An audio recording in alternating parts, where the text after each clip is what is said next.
was that? I don't. It was like this. Short People. Oh, Short People. Oh, okay. I don't know the song. Was that Randy Newman or something like that? Yeah. Yeah. Okay. I don't hear when he sings. I just hear the yup. That's I should yup. That's what I hear when Randy Newman sings. That's yeah. Speaking of short people, hey, how you doing? How's everybody doing? Hell yeah, what a vibe. My embarrassing stories are profoundly humiliating. So just so you know, that's like it's like something in my character. You know what I mean? I feel like I don't know if you've ever felt so hungry that you forgot you were hungry, and then someone just like gave you a bite of their sandwich, and you're just like, oh my god, I don't think I'm gonna ever stop eating. That's how most men feel about compliments. We're starved. We don't even know. We're just numb to it. And then someone says something. The first time I felt that feeling when I was 15, a girl walked up to me, and she's like, I think you're pretty hot. And I'm like, I had my mouth full of food. I'm like, I think you're pretty hot too, you know? And I stayed with her until I was 20. That's how, until I was 20. And it was the most toxic relationship you can imagine. It was so bad. I remember the first time I went back to her place just to like say hi and just to meet her. She's like, are you a virgin? And I'm like, yeah. And she's like, you look like it. I'm like, all right. And then I'm like, are you a virgin? And then her friend laughed so loud, and I'm like, this is the girl for me. You know, I just needed. I've always been a respectful degenerate, which is why I've always been and dated whores. Anyway, that's the only way to say it. You lost him on that one, baby. I did lose him on that one. Just open people. Anyway, so. She just starts to like tell me about herself, and she's really open, and she's a recovered crack addict, and I know what you're thinking. She's 15 and she's a recovered crack addict? No, she's 13. Anyway, oh, it's all right. She's grown now. She lives in her ex-husband's house. That's what baddies do. Anyway, we eventually broke up, or by which I mean she went to jail. For repeated burglary and accessory to all kinds of crimes, you know? And so she got dispossessed from her mother. I went to go visit her in Utah, you know? And the thing is, I couldn't tell if I liked her because we just had sex all the time. Like, it was just a good feeling, you know? And so me going out to Utah, people were teasing me, and they're like, you're going out to Utah to get laid? And I couldn't argue because I'm like, maybe, I don't know. I can't tell, you know? She came back to California, we got back together. And she was a good girlfriend this time. She went clean. She built her universe around me. And at some point, she thought she was my fiance. She wasn't. I didn't tell her she was. And the reason I know she thought that was because one day I went to the emergency room, and then she showed up next to me. Now, if you know, the emergency room is family members only. I'm like, how did you get back here? She says, I told him I'm your fiance. It's basically true. Like, if by basically you mean not, then that's so, you know? Like, you remember a while ago when weed was basically legal, but you could still basically go to prison for selling it? Like that, basically. A couple years later, she did get married, which is how we broke up the second time. Because it got toxic, right? And we're still seeing each other because I can't, look. She had the best pussy in the world. That's the only way I can say it. In the world. I've been around now, and I'm just, there's nothing, you know what I mean? It's an addiction. It becomes a drug addiction. You can't, every time you go back to it, you feel ashamed, and you're like, this is the last time, I swear, you know? And I just need one more for the road, you know? I just need one more for the road.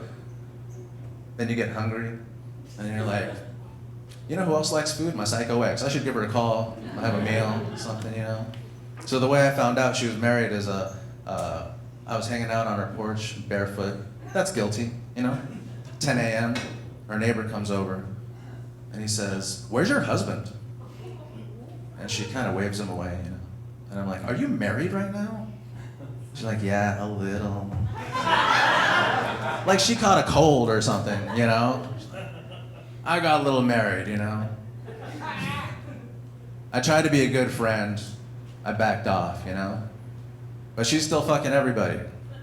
And I'm like, why am I not part of that population? She's like, you could be, but you're out here trying to be a good guy or something. I'm like, all right, I'm back in.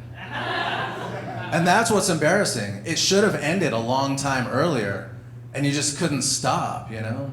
And also, I wasn't like really trying to like get married to her. I wasn't trying to like see other women or whatever. I have I have a theory, and I'm pretty sure it's true. Psychotic people fuck good. That's just what it is. You know what I mean? And I know that because my wife is the most amazing person in the world, and her pussy's terrible. You know? But I put a ring on that trash pussy. You know?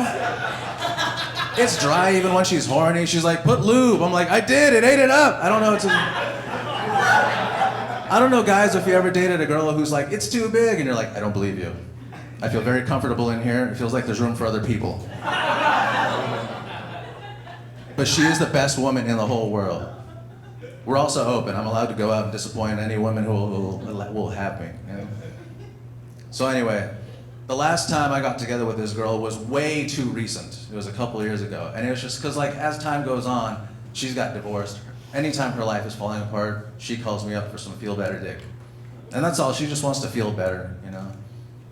And she started drinking, and her face is kind of like shriveling, and she's aging way prematurely. She's like not even 30, you know? And I get there and I see like little streaks in the ground, and I'm like, are you moving furniture? She said, no, I'm sanding with the wood. And I'm like, with a Dremel? And then she looks at me and says, I'm not on drugs, which is something you say when you're on drugs. And she offers me some weed, and I'm like, nah, I got a long ride home. I don't want to get sleepy. She says, I have Adderall. I'm like, well, I do want to sleep tonight. She's like, well, I have Klonopin. I'm like, you are on drugs. You're not committed to one drug, but you're on drugs for sure. And then she offered me a hit of her DMT pen. Anyway. It was a sad way to figure out that this should have ended a long time ago, because she just like puts on a corset. She's got beautiful hair, beautiful skin. She's wearing a wig. And as we're doing it, I'm like, what happened to your hair? Why did it come off? She's like, I wear wigs now. I'm like, okay. And she's got these like silicone shelves under her boobs. And I'm like, why is your body falling apart? And I just see how she's like become insecure, and it's so sad, you know. And I'm like, I am not gonna finish. This is bad, you know. And I go home and tell my wife, and I'm like, it was a bad scene. And she's got this goofy smile. So she's just like cross-legged. She just wants to hear the whole story. And I will say, on my way out, as bad as she was like, you should be more confident because you're the shit. That's what an angry woman told me, you know? And I take that with me everywhere I go. But as I'm staring at my wife, Goofy smiled at my terrible getting laid stories. She loves my terrible getting laid stories because they can be so terrible. Our joke is that we polyamorate ourselves back into monogamy because it's just bad dealing with people. And I'm looking at her goofy face and I'm like, I've never been so grateful for this wonderful woman and her terrible pussy. All right, thank you.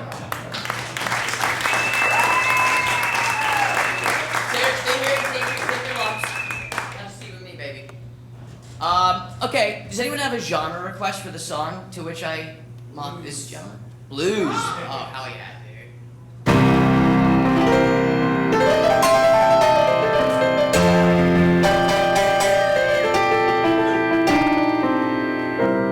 What's up, you short piece of shit?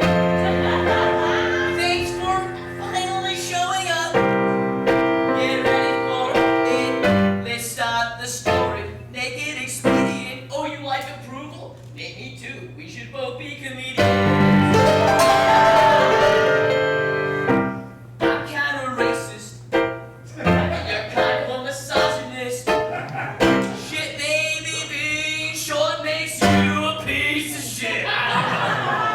Don't worry, Gino, you got this shit in the bags. I also like to charge at red flags. I know, I'm such a tourist. Listen up, you short bitch, it's time for the chorus.